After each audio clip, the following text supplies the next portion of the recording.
Assalamualaikum warahmatullahi wabarakatuh. Alhamdulillahirabbil alamin. Allahumma shalli ala sayyidina Muhammad wa ala ali sayyidina Muhammad. Kali ini saya akan membagikan kisah nyata bagaimana perilaku orang yang ma'rifatullah, orang yang mengenal Allah ketika diberi ujian sandalnya dicuri di saat selesai beribadah di dalam masjid. Sebutlah namanya Fulan, bukan nama yang sebenarnya. Fulan di saat itu masih muda. Dia adalah salah satu cicit dari almarhum Kiai Haji Hasan Sepuh Genggong yang terkenal kewaliannya di Jawa Timur.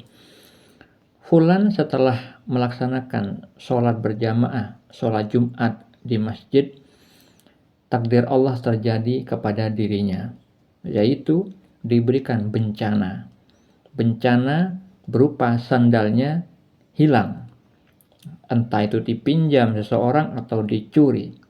Intinya Fulan melihat keberadaan sandalnya sudah tidak ada lagi di tempat semula dia menaruh sandal dia. Tidak lama Fulan langsung memutuskan untuk langsung pulang. Dia menyadari ini ujian dari Allah dan dia tidak membalas orang yang mencuri itu dengan makian, dengan mendoakan keburukan kepada dia, tapi Fulan cukup ridho atas ujian yang Allah timpakan kepada dirinya. Fulan hanya fokus kepada dirinya yang sedang diuji oleh Allah, yang mana semua itu yang ada di langit dan semua yang ada di bumi adalah milik Allah. Maka ketika sandalnya dia hilang, dia mengetahui itu adalah izin dari Allah sehingga dia ridho. Pulang dan kakinya kepanasan ketika berjalan di jalan aspal. Kemudian Fulan teringat, bagaimana lagi kalau ini adalah panasnya api neraka, panasnya sinar matahari yang mana itu baru pantulannya saja ke aspal sudah bikin kakinya dia panas luar biasa, sehingga dia berlari-lari di atas aspal menuju pulang ke rumah orang tuanya. Nah, itu sekelumit kisah Fulan ketika menghadapi musibah, bencana, takdir dari Allah Subhanahu wa taala. Yang mana takdir baik dan buruk hakikatnya dari Allah Subhanahu wa taala, dan sebagai umat Islam harus berusaha ridho, minimal bersabar. Bersabar disabdakan Nabi, ketika musibah itu terjadi pada hentakan pertama kali, dia tidak mengeluh. Dia tahu ini ujian dari Allah sehingga dia bersabar. Nah, itulah bersabar yang benar. Sedangkan ridho itu jauh di atasnya sabar. Ketika orang bersabar artinya dia masih berusaha menyabarkan diri, melawan hawa nafsunya. Mungkin ada ketidakridhoan, namun dia ngempet dalam dirinya, menahan untuk tidak marah, tidak berkeluh kesah. Karena kalau dia berkeluh kesah, pada hakikatnya berkeluh kesah terhadap keputusan Allah.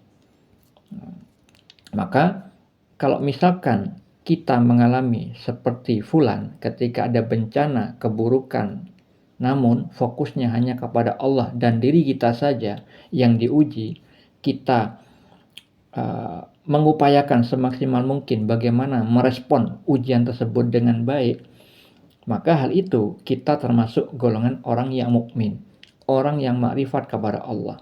Tentunya makrifatnya pada level-level tertentu, karena tingkatan atau level keimanan seseorang itu berbeda-beda. Allah Ta'ala berfirman di dalam surat Al-An'am ayat 132,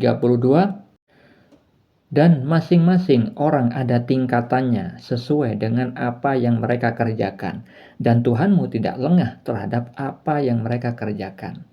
Karena Allah berfirman bahwa manusia itu ada tingkatannya sesuai dengan adat kebiasaannya, sesuai dengan perilakunya sehari-hari. Maka ada firman Allah berikutnya terkait dengan anjuran untuk berbuat sesuai dengan tingkatannya.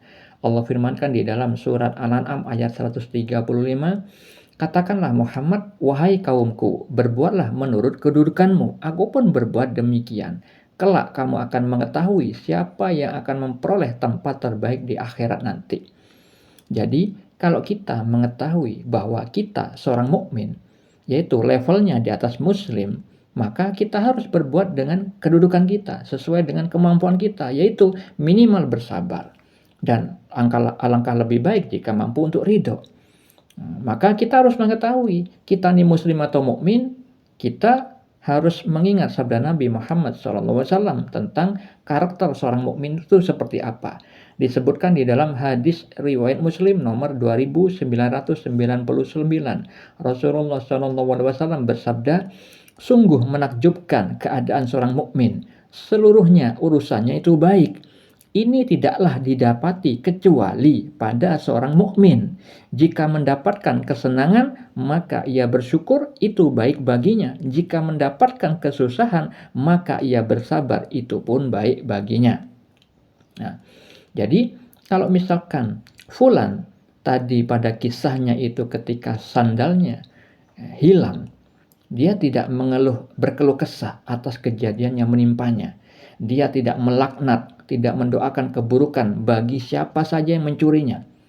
Namun dia fokus terhadap dirinya, kepada Tuhannya, bagaimana dia merespon bencana itu. Maka fulan berarti seorang mukmin, karena sebagaimana disabdakan Nabi, ketika diberi kesusahan bersabar. Nah, seperti itulah saudara-saudariku, perilaku seorang mukmin. Jadi muslim itu belum tentu mukmin, sedangkan mukmin sudah pasti muslim, dan mukmin belum tentu ihsan. Tapi kalau sudah ihsan sudah pasti mukmin. Jadi kalau misalkan tingkatan yang lebih tinggi dari mukmin itu adalah ihsan, yang mana disabdakan Nabi Muhammad SAW, ibadahnya itu seolah-olah melihat Tuhan. Di dalam bahasa tasawufnya adalah musyahadah, memiliki fasilitas yang namanya samudra penyaksian dengan hati.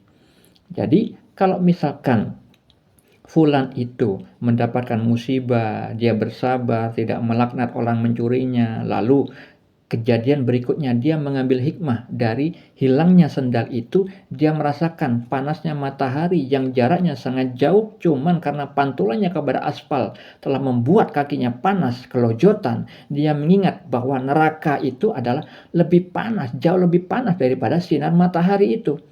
Maka fulan dibuat mengingat nerakanya Allah. Siksanya Allah begitu berat di neraka. Sebelum fulan mendapati nerakanya Allah yang sebenarnya, maka Allah buat mengingat neraka dengan kejadian sandalnya yang hilang. Cuman ketika fulan itu mengetahui hikmah dari sandal hilangnya itu adalah kebaikan lagi yang fulan dapatkan. Apa? Itu adalah tanda ampunan dari Allah Subhanahu wa taala. Kenapa bisa begitu?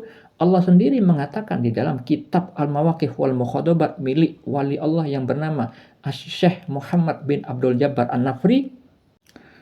Allah berkata dalam kitab tersebut, tanda ampunanku di dalam suatu ujian ialah bahwa ujian itu menjadi suatu ilmu pengetahuan bagimu.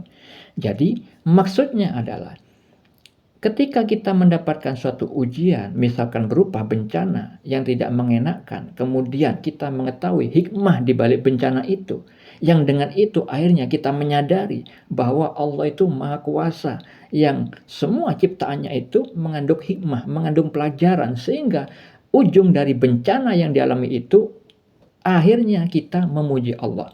Allah Maha Suci dari kesalahan. Allah Maha Suci dengan keadaan zatnya. Baik itu zatnya, begitu juga af'alnya. Semua perbuatan Allah itu suci dari kesalahan. Maha sempurna Allah. Maka ketika kita memuji setelah adanya bencana itu, kita berujung kepada beribadah kepada Allah dengan adanya bencana itu.